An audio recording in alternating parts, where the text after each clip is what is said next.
But we begin with Donald Trump, who, by now, you know, was handed an opportunity to speak to his fans and a national audience last night on CNN.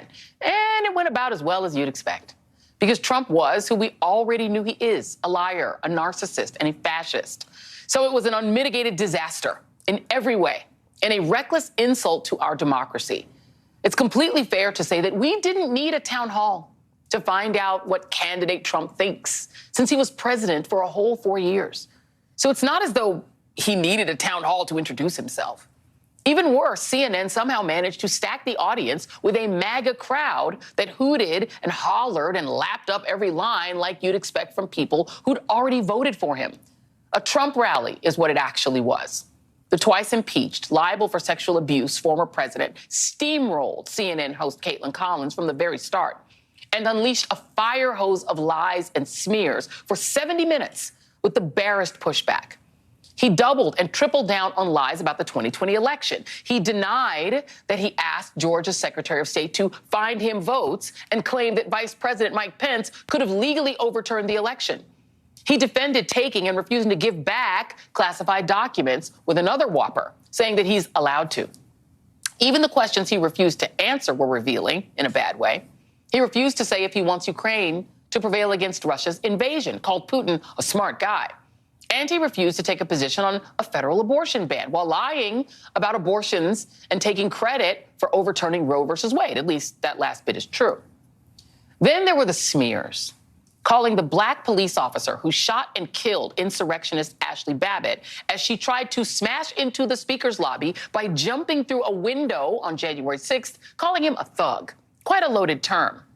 And in a disgusting display, he mocked and insulted E. Jean Carroll just a day after a New York jury found him liable for sexually abusing and defaming her, while his MAGA superfans laughed and applauded his misogyny. We're walking into a crowded department store.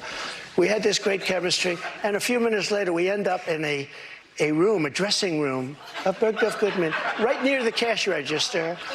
And then she found out there were locks on the door, so she said, I found one that was open. She found one. She learned this at trial. She found one that was open. What kind of a woman meets somebody and brings them up, and within minutes, you're playing hanky-panky in a dressing room, okay? I don't know if she was married then or not. John Johnson, I feel sorry for you, John Johnson. Mr. President, can I? And I swear, and I've never done that, and I swear to, I have no idea who the hell, she's a whack job. Mr. President, you did not. Wow. In short, it was blatant fascism meets the Jerry Springer show.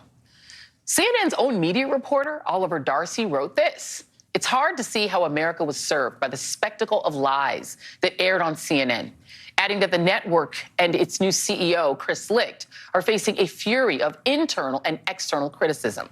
Licht reportedly justified the debacle on the CNN morning editorial call this morning by saying Trump made a lot of news, as if Donald Trump actually gives a crap about that.